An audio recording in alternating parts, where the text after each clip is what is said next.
Welcome to another episode of Different Dadpreneurs. Super excited to have Cameron Gibson on today. He's the founder of Gibson Mental Health and specializes in working with men and has built a practice with multiple counselors. He is both a dadpreneur and he has a ton of experience as a therapist working with dadpreneurs. Cameron, welcome to the show. Yeah, thanks for having me. I'm excited to be here. So I'd love to get into a bit of your background, and I'm curious about when you first realized that you might get into mental health and that space of working with men. So I had an incredible psychology teacher in grade 12. She was so inspiring, made mental health really interesting, made the topics of psychology just fascinating to learn about. She talked a lot about neuroscience, addiction, like how human beings function. And I was basically hooked from grade 12. So I wanted to work in the space of psychology in some capacity from grade 12 onward. And so that was the commitment from that spot. And then did an undergrad in psychology and then a master's degree in counseling. And then the niche of working in men's mental health kind of found me because I think a lot of men want to work with a male counselor. So that niche started to sort of build naturally over time when I entered the field. And then I kind of ran with it from there. Yeah. And take us through a little bit of that progression because you're now running your own business. You have multiple therapists working in your business. What was that just like high level progression and to the point where you launched your business? Yeah. So I worked in the public sector for 4 or 5 years. So I worked in chronic pain with a lot of guys that were on like work safe claims, private insurance claims, a lot of guys that were injured at work or experienced a PTSD incident in the workplace. So that's where I started, which I really enjoyed, but it was hard work, like hard system to work in, a lot of suffering, a lot of pain in that. Great place to kind of cut your teeth as a therapist. And that transitioned into working in a mental health startup, men's mental health clinic, which I really loved doing, kind of learned the business side. And that transitioned naturally into building my own business. I kind of built the skills required on the business side and then the skills required from a clinical perspective. And then I was a bit timid at first, so honestly. So I worked like privately, maybe 1 day a week or 2 on the weekend, that kind of thing, and like kept working as a salaried employee part-time. And then I picked probably the worst possible time to switch into full-time self-employment, which was about 6 months before my daughter was born. And so, yeah, like my wife had a pretty rough birth. She had preeclampsia, so we're taking blood pressure. She's on this like rocket fuel medication to keep her blood pressure down while I was sort of grinding out these like 10-hour days, not sleeping. And I don't think I could have picked a worse time to transition into being a full-time entrepreneur. So from there, the goal was always just to work for myself. I didn't want to build a team or grow past that. But the need was so big, like men are really struggling with their mental health and there isn't enough options out there. Like only 25% of the counselors in BC are men. So what happened was I developed a wait list, and then people on that wait list, their mental health would get worse or they would leave. So then I made my first hire, which is this lovely guy called Ryan. We worked together for 3 years. Then he developed a bit of a wait list and then again hired another person. And now we're a team of 6 counselors. And it's just like the need for mental health support for men is just continuing to grow. Yeah. And so now we have 2 offices in South Granville and a team of 6. And as of just recently, an admin person to try and take some of the weight off of me. Right. Which has been good. Yeah. I want to get into some of the themes that you're seeing as a team with why are so many guys, why is there a wait list? Like, what is that all about? And what are some of the themes with the work that you're doing with them? But I also love to get into your story of the business launching and that being a really difficult, challenging, worst time to launch the Hmm. business. What was that like? And as a therapist, where were you at, and what were some of the challenges that you were maybe facing mental health wise, or just managing a young daughter and the business? Yeah. So like I feel for dads, especially dads that have multiple kids and are entrepreneurs. I don't know how that's actually possible. Like I just have one, and that is honestly hard enough. But yeah, so I struggled. I think I was the most unhealthiest I have ever been around the time my daughter was born, and then maybe a year to a year and a half after that.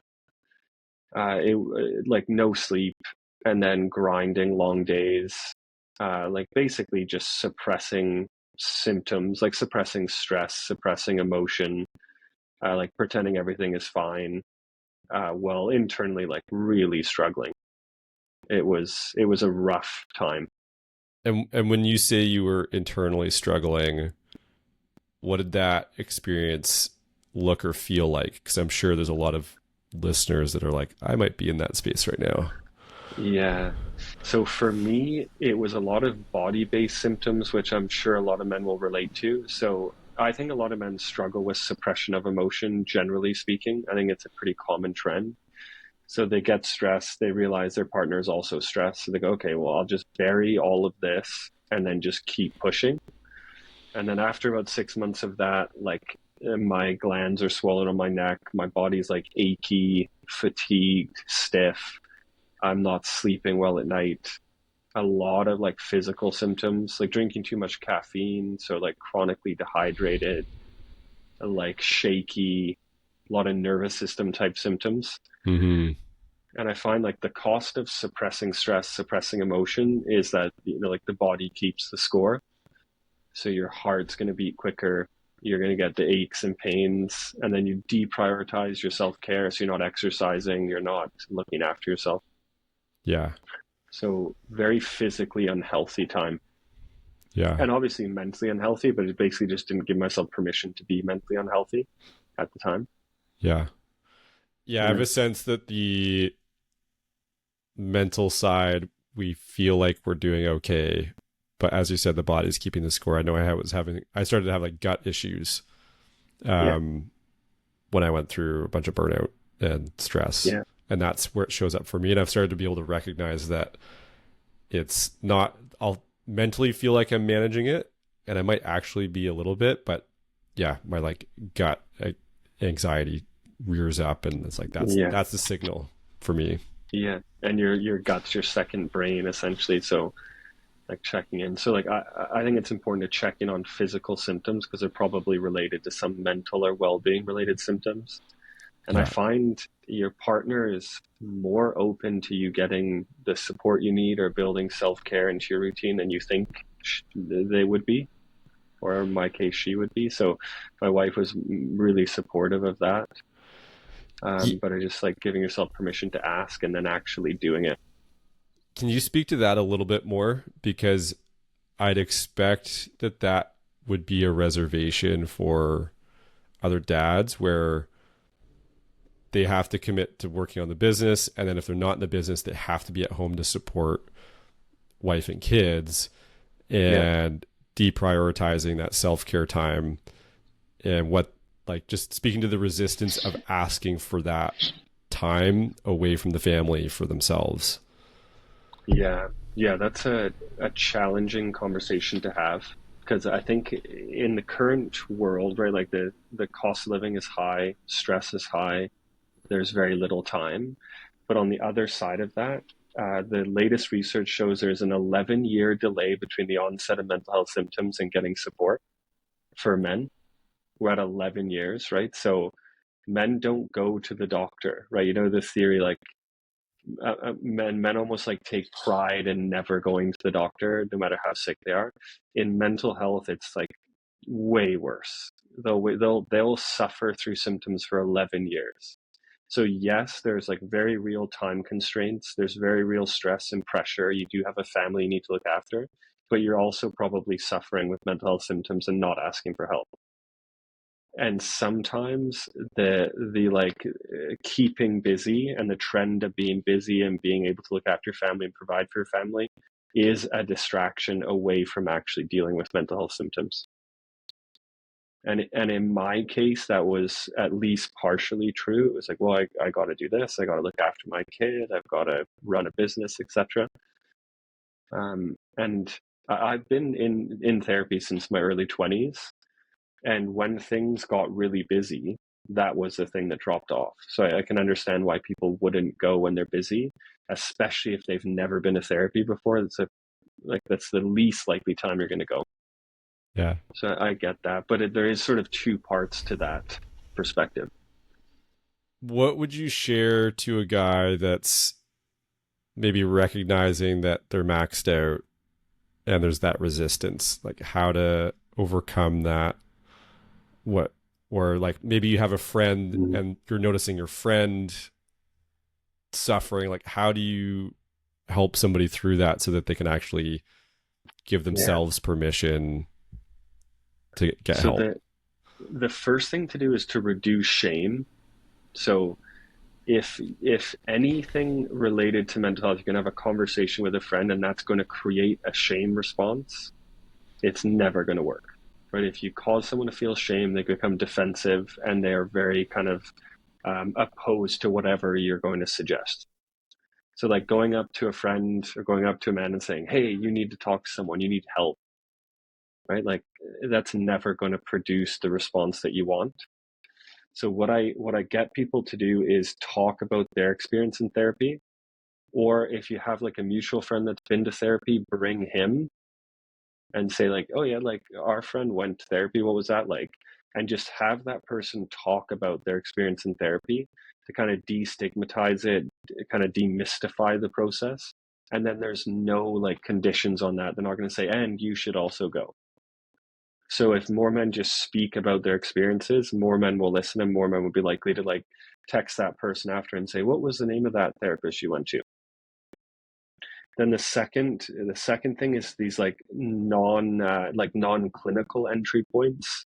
So share a podcast that you listen to about, maybe they interview a psychiatrist or they interview someone that went to therapy and say, hey, there's some like really good points in here. I found this really interesting myself. Not making it about them, not producing shame for them.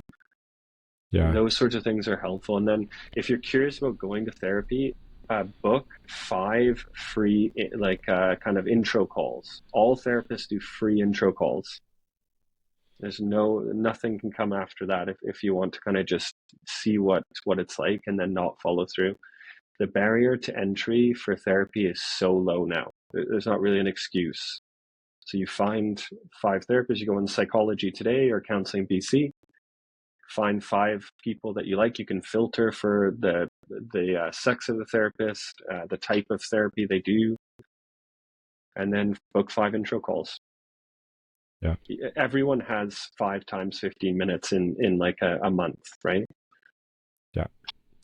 Yeah. No, I really like that. And I can see, shame being that big resistance piece. So how do you lower that guard? What are some other common themes that you and your team see nowadays with men, especially dads that might be running a business or just high performing dads? Yeah. So the first one, kind of what we touched on, emotional suppression, I think is a major issue. So men usually have had some sort of traumatic or shame-based experience around crying or showing emotion. So like you're on a hockey team and you're a teenager and you cry and then you're publicly humiliated and then they make fun of you for having shown emotion. So a lot of men could probably relate to an experience like that as a preteen or teen. At that moment, they sort of shut down the operating system. They go into kind of a freeze response, so they feel numb. They stop showing emotion. Maybe they have other negative experiences, so they just shut that part of themselves off. And then emotion becomes an option. You know, you're like at a funeral or something and you look around and everyone's crying. You're like, oh, right, I'm supposed to be crying. But you've shut that part of yourself off. So they suppress emotion, which causes a host of issues, both physically, mentally, emotionally, and then in your relationships. The other one is loneliness. So men are becoming increasingly more lonely because our typical sort of like male safe spaces for interaction are disappearing, I'm finding.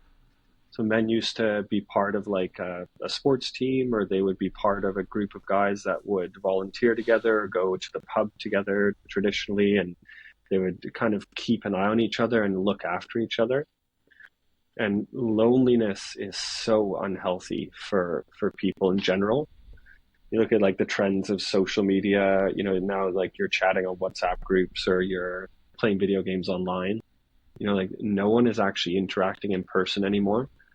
So loneliness and emotional suppression, I think, are the two biggest trends we're noticing. And then in young men, like specifically like the teens to early 20s, that's the cohort I'm most worried about. Their mental health is horrific. Like there's even cases like they're just opting out of society at this point. Like they're struggling with, like, they don't have any skills. They don't feel that they fit into society. They're struggling to find a girlfriend. There's struggles for them to even be part of society. So they're opting out and playing video games or watching pornography, gambling, etc. What does opting out mean? Like, It's what does that like look like? Yeah, it's like to move into your mom's basement and get really into video games. Like that's kind of happening. Yeah. And then like some really dark parts of society become appealing when you're angry and lonely, and you don't feel like you have self-worth or meaning or purpose in life. Like, that is a very dark place to be. Yeah. Yeah, I've listened to a couple Yeah. podcasts recently talking a bit more about that younger cohort, and that scares me quite a bit with, and just like I feel bad. It's like how do we help them? Because there might be dads that have kids that are in that space, right?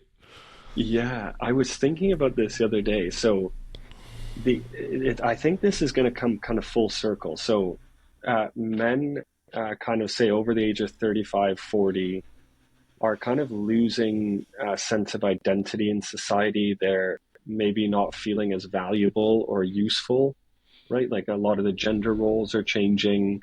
The way we kind of look at masculinity is changing. So it's kind of an awkward time, I think, for men in that age group. But I think a great sense of purpose and meaning is to start to mentor or look after the younger generation of guys who are really struggling. And we need some healthy role models, right? We need soccer coaches again. We need guys that like do mentorship for people's careers. We need like the coding boot camps that are run by guys that like bring these young guys in and mentor them around those sorts of things. We desperately need healthy role models. Where did they all go? I don't know. Or were they just not there to begin with? I think they weren't there, like, because healthy men aren't on the internet much for the most part, right? Like, they're not making TikTok videos to try and convince young men to become misogynistic, right? They're not. Healthy men in their 30s and 40s are probably more active in society than they are, or active at work than they are on the internet. And I think the gap might be that these young men are spending huge amounts of time on the internet. And then you're seeing a lot of something that is not representative of actual society, like Andrew Tate, right? Like that's who's on the internet a lot. So the role models probably need to connect with young men in real life, like through the sort of the things we were talking about earlier. Yeah. Which is Yeah. a really interesting thing to consider, because I look at a large part of my friend group. I'm mid-30s, and my brothers are younger. I have some cousins that are a little bit younger, but like people are starting to realize getting off of Instagram, you feel so much better, and like people are actually taking that leap and removing themselves from social media, or just like severely reducing it. And it makes a lot of sense that the healthy role models are more hidden in a way because they're not as visible or accessible just online. It's also like the algorithm's going to feed you the stuff that maybe isn't as exciting, and a healthy role model, what they're sharing online might not be as exciting as what somebody else is. Yeah, exactly. But that comment that you made around there's a lack of male safe spaces to connect and look out for each other definitely resonates. I've started a business networking group kind of for that reason, to get myself out of the home office. And it's interesting because I think so many entrepreneurs value freedom, they value independence, they want to be able to travel wherever they want to go. And I don't think a lot of people, or people are just starting to understand the costs that come with that in terms of a lack of connection and more social isolation, mental isolation, and yeah, like that need for in-person, consistent time in a community, I think is still undervalued, but I think people are starting to notice. Yeah, agreed. Yeah. Like it takes a lot of courage to run a like an evening like what you're doing, because it's kind of unusual, right? Like it's not very often that a guy would go and put on an event like that. That's kind of where we're at in society. Yeah. Where like people might even be judgmental or like suspicious of that, you know? And I think there we need to remove the stigma around male safe spaces and male only spaces, because I think it used to be traditionally tied to being misogynistic and all of the like Mad Men kind of, perspective on what men do after work. And we've definitely outgrown that, and we just need something that's healthy now, and kind of a safe male only space. Remind me to connect you with my friend Ben. Okay. He's in the UK and he's doing some really cool stuff. And I'll make a note. Yeah. He's been creating different forms of men's groups. Like there's men's groups that have been around for a while. But I need to reach out to him because I think he's actually trying to launch like an app to bring men together in a healthy way. So like he's very like this is very much his space, and he's just an awesome dude. So that's a complete aside, but like I will connect you with him because he's just an awesome human. And is very much in this space of trying to bring men together, and like how loneliness and connection is like such an issue that we need to figure out. That's amazing. Yeah. Yeah, because like that's so relevant. I think a good way of understanding the mental health of any population is the frequency in which they commit suicide. Like a very dark perspective, but that's kind of being blunt. That's how it is. And men, the statistics on men around suicide are horrific.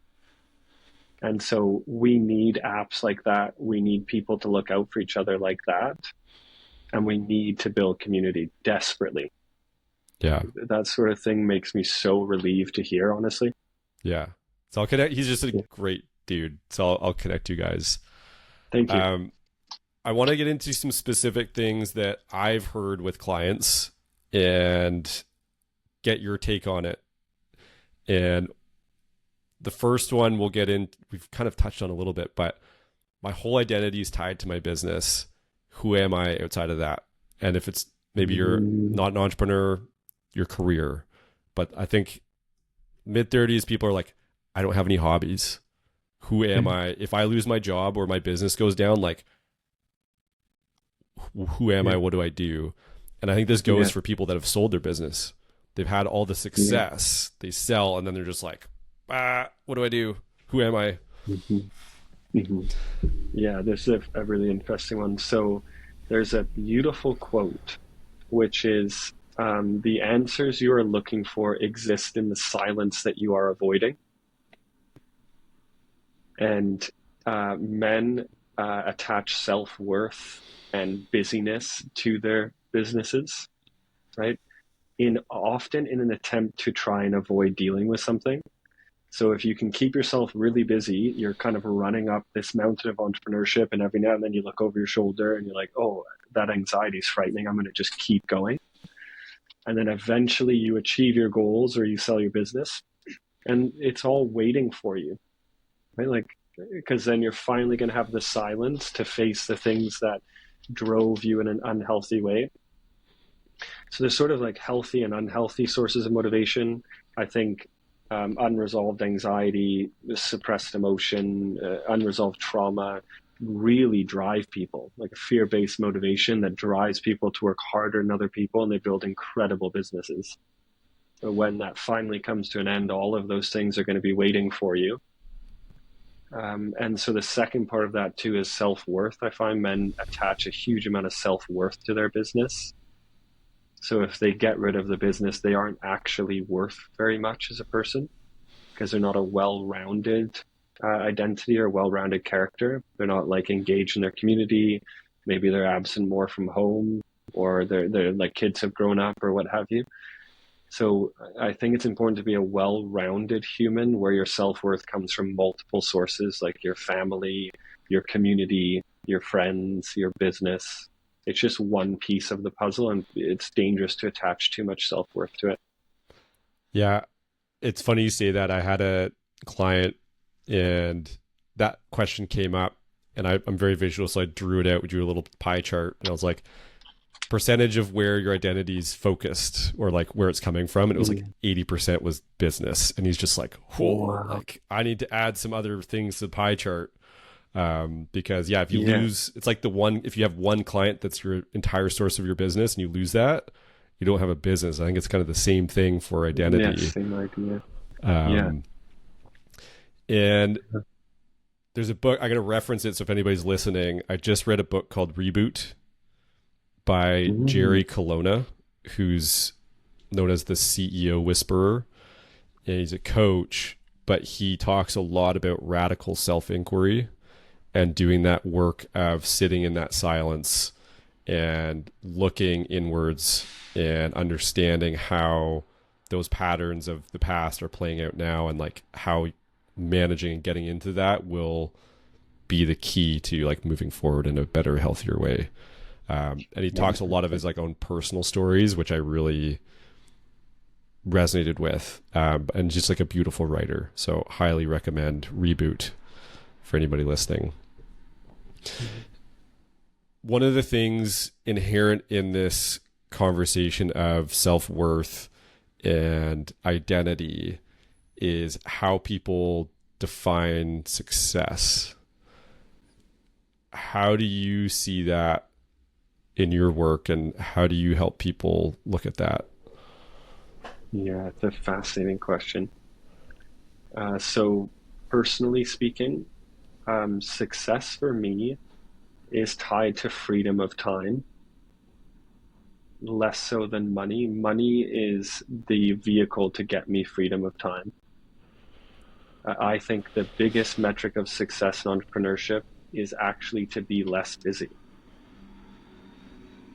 So I want to get to a place where, like, if I want to take my daughter to the aquarium or something, I can just go and do that. Or I want to go play golf with my friend, I can do that. And then, like, there's no 9 to 5. You're not controlled by anything or anyone, and you have freedom of time. And that for me is like the most important thing to chase. So like work is something you love to do, and it's like an option instead of being like a scarcity mindset, something that you desperately rely on. Which brings up a question for me. So I agree, like freedom of time is really important for me. And I think it is for most entrepreneurs. They want control of time. They want control of their destiny. That's why they're an entrepreneur. Yet, what do you do with that free time? If you're not clear on where that go, like, okay, I've spent all this time building the business. That's the default state of like investing time in that. That's part of my identity. I'm going to create a bunch of time freedom. And then what do I do with that? So it's almost like a bit of a trap, maybe for some people. Yeah. If the freedom of time causes you to engage in unhealthy behavior, then you know you're avoiding something. Right? So if you're creating freedom of time so you can get drunk with a friend and like not have to worry about something, or you're wanting to be unhealthy in your freedom of time, then there's probably something driving that behavior. Like people I notice get really out of balance in entrepreneurship. So they'll work a huge amount over, say, 2 weeks, and then they'll get 3 days off. And because they're so far out of balance with stress, like, okay, well, I'm going to get drunk every night for 3 nights because I can, where I'm going to like go away on that guy's trip and, spend 3 days like just engaging in a whole bunch of unhealthy behavior. And so if your freedom of time is going that way, then there's probably something you need to resolve. But if your freedom of time is going towards healthy things, like self exploration, physical health, mental health, family, exercise, planning, reading, then I feel like you're probably in the right place. Yeah. Yeah. How do you differentiate between fatigue, just like life fatigue, dad life, like it's tiring, there's a lot on your plate, there's not enough sleep? So how to differentiate between that versus like deeper mental health struggles? Yeah, that's a great question. So, defining or quantifying mental health in itself is a very interesting concept, and where your transition is going from well being to mental health concern. And so, inevitably, in entrepreneurship, when you have a family, there's going to be times where you are becoming an unhealthy person because you just have to work harder. And that, I think, for entrepreneurship moves you pretty much like further than a regular person or a regular employee into that unhealthy space.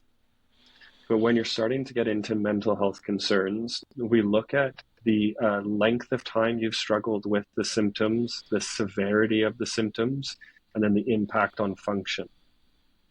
So say stress is a great example, is starting to transition into anxiety when the severity is like you're having panic symptoms, where like the length of time is you're like in a state of panic for say a month, right? Like you're in your fourth week of feeling this panicky feeling, and then impact on function, you're struggling to sleep at night, you're disconnecting from relationships, like you're having like issues focusing on your work because you have like intrusive anxious based thoughts, that kind of thing.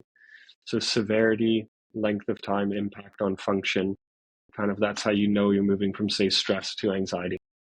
Hmm. And what might be some other early warning signs that a dad or men miss that would be a really good signal to be like, hey, I really need to pay attention to this and potentially look at getting help? Yeah, yeah, it's a great question too. So you have to have self-awareness to be proactive in noticing that you're developing mental health concerns. And the catch 22, I think, is a lack of self-awareness is why a lot of people end up struggling with mental health concerns. So if you are not good at being aware of your body-based symptoms, you're not good at being aware of your emotional symptoms or cognitive symptoms, and a lot of your time is spent like suppressing physical symptoms of stress, suppressing emotional symptoms of stress, like avoiding kind of thinking about certain things because they make you uncomfortable, and you're actually actively becoming less self-aware, you're probably more likely to develop something like anxiety or a mood concern. So I would say self-awareness is key, or else you're not going to really be able to be proactive. But a good check-in for me is tied to what we call the bread and butter of mental health. I speak about this so often with people. So there's 6 components to the bread and butter of mental health. They are sleep, diet, and exercise. Really self-explanatory. Like, are you sleeping enough, 8 hours? Are you eating healthy food, or are you just like either not eating or just like eating junk food when you finally have a minute to eat? And then are you exercising at least like say once a week or a couple times a week? Then the other 3 are social connection. So are you still connecting with people you care about, family, friends, partner, etc.? So if that's starting to fall away, that's a problem. And the last 2 are self-care. So do you do any self-care? Like for me, self-care is simply taking care of your future self. So are you doing anything that will benefit your future self? Or are you doing the opposite of self-care, which is like borrowing happiness from the next day by drinking or causing yourself so much stress that you're not going to sleep tonight and then you're going to be in rough shape tomorrow? That's the opposite of self-care. And then lastly, self-talk. So kind of check in on your inner dialogue. If that's getting negative, if you're starting to bully yourself in your head, erode your self-confidence, sense of self-worth, etc. with your inner dialogue, then that's also a problem. So those 6 things, if you check in on those, you have a good indicator of where you're at. I like that. It's a really helpful, Yeah. just like quick check-in. Have it on your board, Yeah. kind of be like, And for me, this is a good analogy for what men's mental health needs to be, right? Like, I know it's stereotypical to say, and we were chatting about this when we went for a coffee. It's like, here's the tool that fixes the part on your car approach to mental health. And men can literally take those 6 things and go, okay, here's my checklist. And they get up in the morning and they go through their checklist and go, okay, I'm good. We have a binary measurable system for my mental health. when I think too, like there's a bit of like the male operating style there, but I think also, especially as a dad or a business owner, there's just so many things going on. You need functions and things to create that space to slow down. So if it is a checklist, that creates a little bit of space. I think that's why coaching is so powerful for business owners, is you are forcibly creating space in your calendar to stop, talk to somebody about what's going on higher level and slowing down. And I loved your quote. I don't remember exactly the words, but like, we need to slow down. We need the stillness to see what's actually going on. And I spent 3 hours in the woods 2 or 3 weeks ago. I had a Tuesday afternoon with no calls, and I was scattered and spinning my wheels and wasn't sure what I should spend my time on. And somehow had the bandwidth or like the awareness to be like, I'm just going to go sit in the woods by myself. And I came out of that with more clarity than I've had in the 2 weeks prior about like what I should be focused on. But it's so counterintuitive that doing nothing is the best thing for what we should be doing. Yeah, exactly. And I want to do more of that strategic solitude, I've heard it being called. And I think it's, especially in the woods. That's really cool. Feels really good. And that's a good marker for your state of mental health, right? Because say you're a guy who would be really anxious or uncomfortable about leaving their phone at home and going to disconnect in the woods for an hour or two. Like, if that makes you really anxious and really uncomfortable, those are the things that you need to deal with, that you're avoiding. Yeah. Right? Like, that's such a good marker of mental health, your ability to sit in silence and be comfortable. Yeah. At the start, we talked a little bit about some of the stigma or shame around getting help. Are there any other unique barriers that you're noticing that's getting in the way of guys actively getting the help they need, whether it's from therapy or like some other modality? Yeah, that's a great question. So I think this you got the stigma, and then the other part is the lack of fit, maybe. So if only 25% of the counselors in BC are men, and you're struggling with, say, like intimacy issues or something that you specifically want to access a male counselor for, there is kind of a lack of fit for what's available to you. And then the way therapy is provided historically hasn't been done, like from a systems perspective, I feel, to include men as much, because men just didn't go. Right? Therapy was something that men didn't do up until maybe 20 years ago, 25 years ago. It wasn't too common for men to go to counseling. And so we're kind of changing the systems, the modalities of therapy, the approach to therapy to be more conducive to the way men think. And so the barrier for entry is going down, the stigma is going down, the accessibility is there, the type of therapy that works is there. So it's all heading in the right direction. And now we're just at this tipping point where we need men to actually go. Mm-hmm. Yeah. What do you mean by the changes in how it's delivered? Like, what is to match a more men's style, or like, can you speak to that Yeah. a little bit? Yeah. So obviously, this is my perspective, not like a general clinical perspective. But do you remember, like when I used to tell people that I was a therapist, maybe 7, 8 years ago, as recently as that, they would go, "Oh man, so how does that make you feel?" Like I would hear that joke often. Like it's like a sarcastic joke about feelings.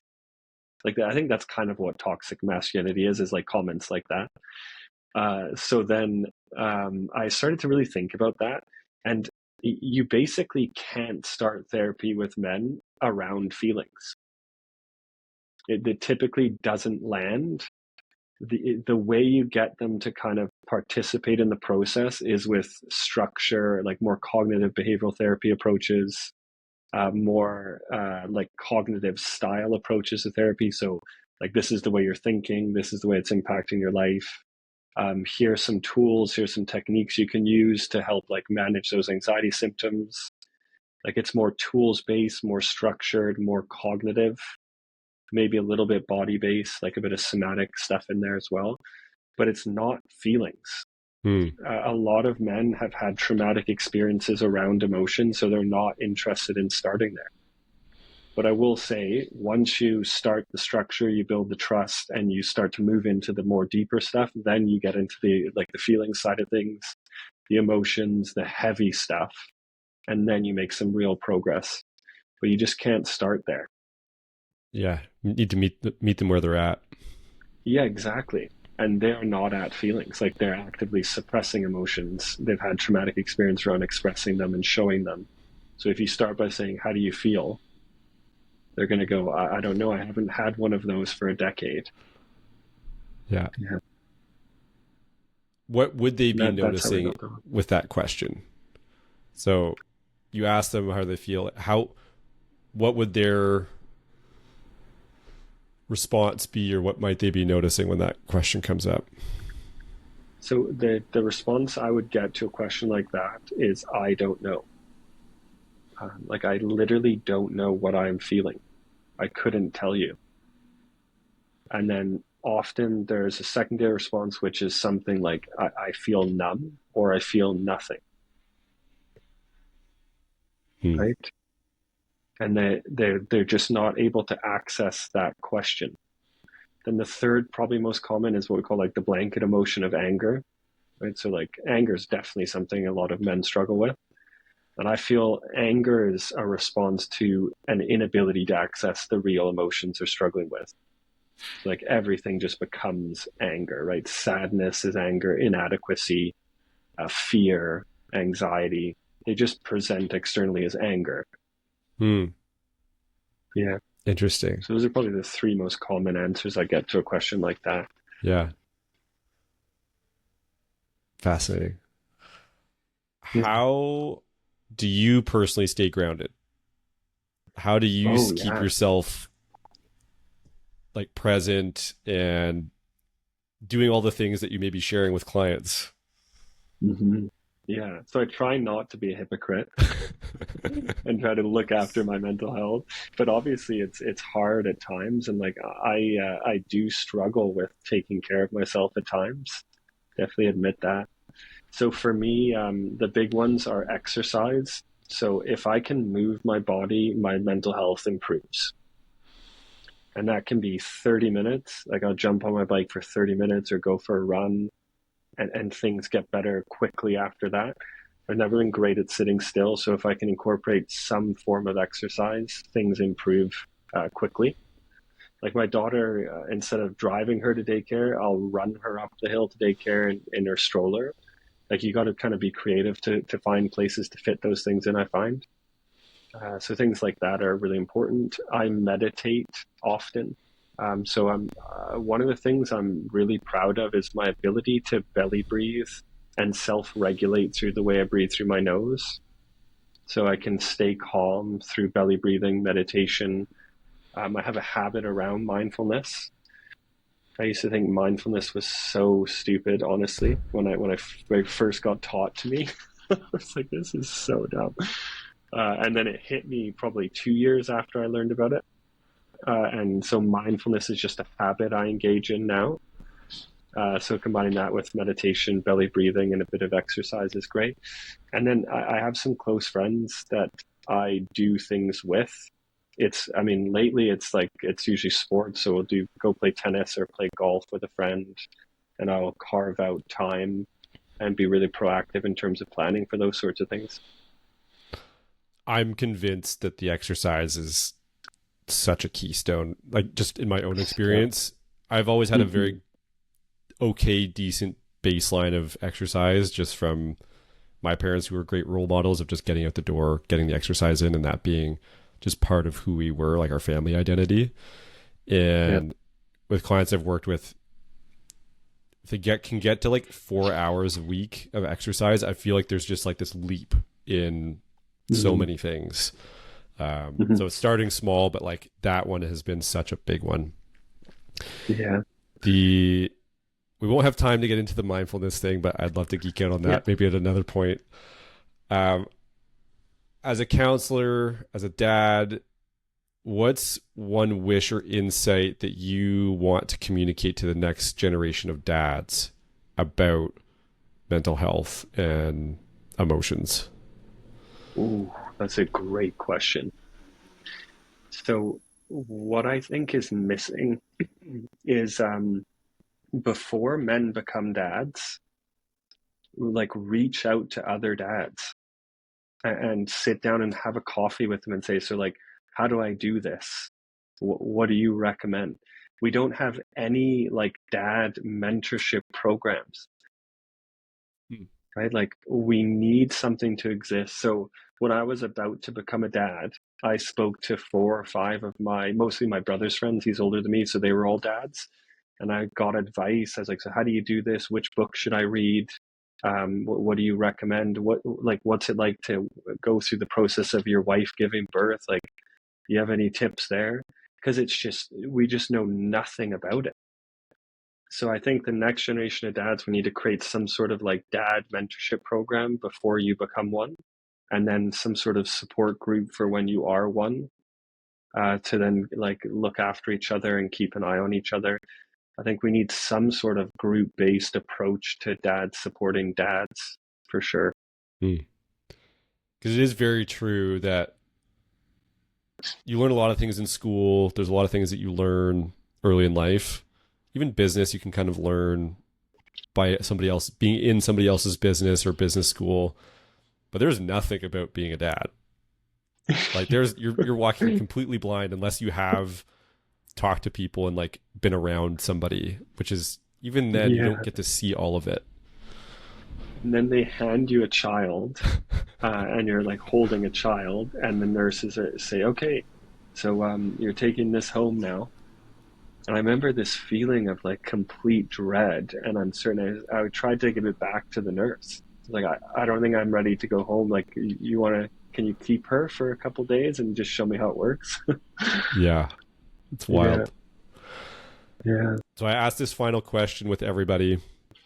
If you were to listen to this 6 months from now, or maybe 12 months from now, you get to listen to this recording. What's one thing you'd want to remind yourself of the most?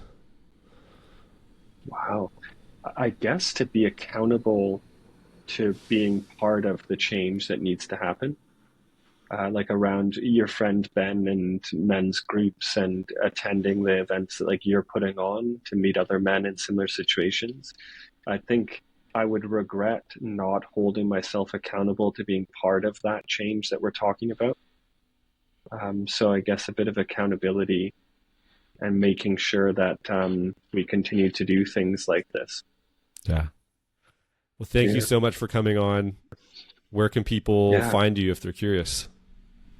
GibsonMentalHealth.com. So I've got a website. You can book in with counselors. You can email me directly or contact me directly. I'm always open to just having conversations about mental health, less business related, but I think there's a lot of uncertainty and a lot of questions that men have about accessing counseling, and I'm always open to speaking about those things. Yeah. Yeah. Thanks so much for coming on. Yeah. Thanks for having me.